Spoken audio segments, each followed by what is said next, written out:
September 4th, 2022, Magnus Carlsen, the most dominant chess player of the modern era, faces off against Hans Niemann, a young American grandmaster on the rise. But this wasn't just another game. Days later, Carlsen would withdraw from the tournament. Oh my goodness, he's not here. Accompanied by a cryptic tweet.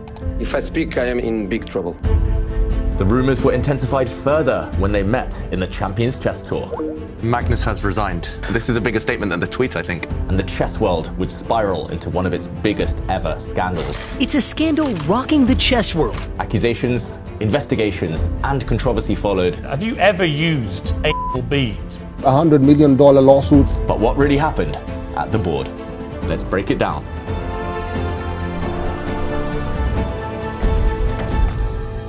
This game took place during round 3 of the famous Sinquefield Cup in St. Louis. At the time, both players had scored 1.5 from their first 2 games, meaning that they were in the shared lead, adding some extra spice to the encounter.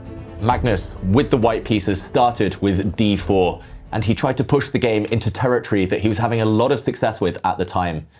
Hans reacted by bringing his knight out, and we see the Nimzo Indian defense, which is characterized by black bringing out his bishop to pin this white knight. Magnus, around this time in 2022, was playing a lot of Catalan openings, so he now pushed his pawn forward to fianchetto his bishop on the long diagonal. Hans, though, had predicted this. He castled, and bishop to g2 now. Maybe white hinting at expanding even further in the center. This was met by a counterstrike, Hans playing the move d5. Here, the main line by far, nearly everyone plays the move knight to f3, simply developing, getting ready to castle the king. Magnus, though, had prepared a small surprise that Hans later in an interview claimed he had predicted. Pawn to a3, a rare sideline, a capture now, and another capture. The downside to Magnus's a3 move is that he's given his opponent a tempo for free. a3 isn't the most useful move. Yes, he's got the bishop pair now with white, but it becomes harder to regain this pawn. Magnus now, rather than going hunting for this pawn, for example with his queen, which would be a very logical move, tried to prioritize development.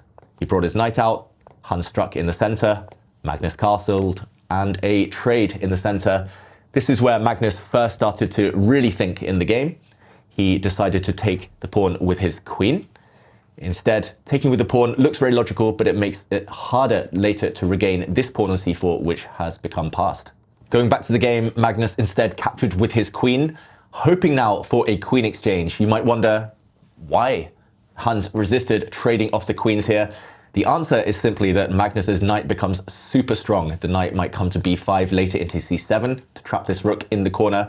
It also opens up white's bishop on this beautiful diagonal, putting pressure on the b7 pawn.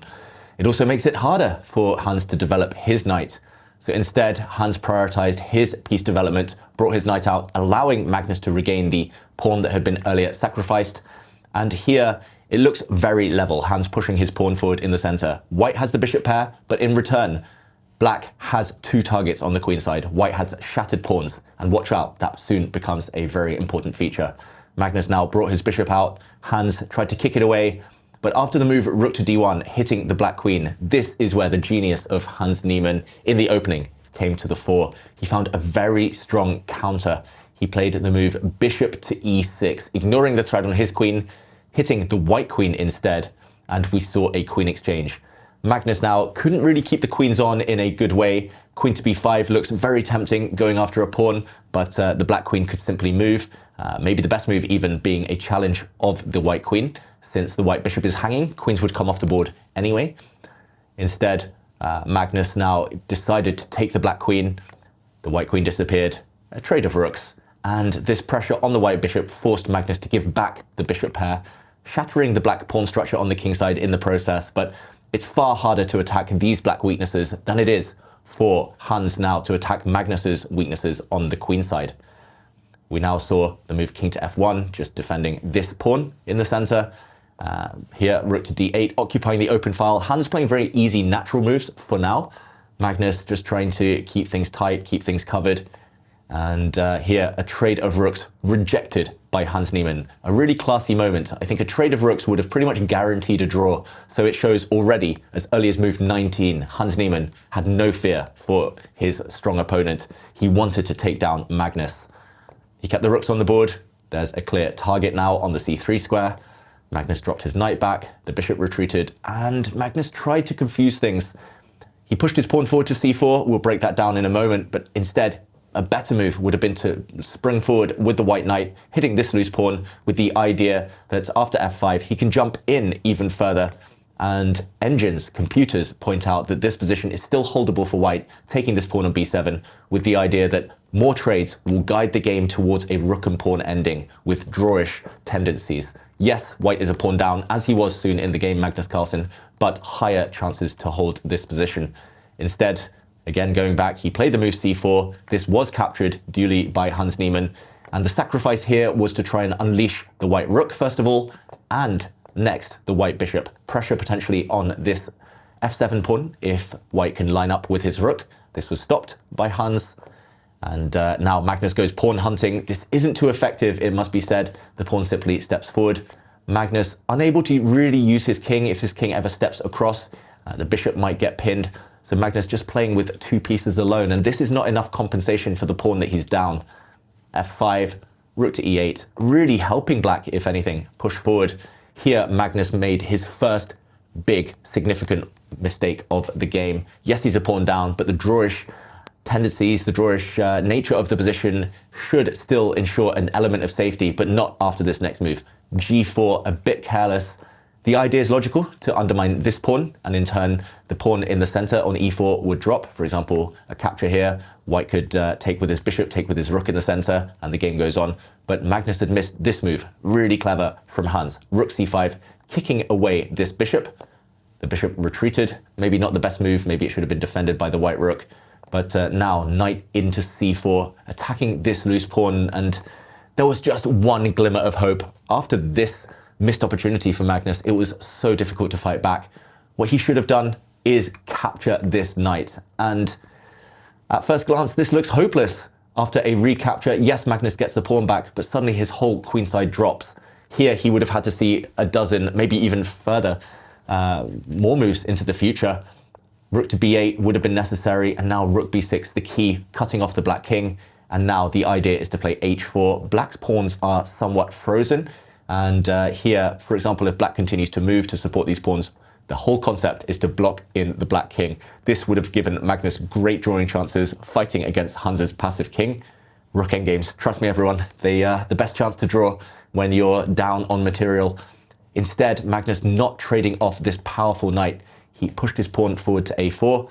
The knight retreated. Great move from Hans, hitting the rook, and just as importantly, defending the central pawn, freeing up a capture, potentially, on g4.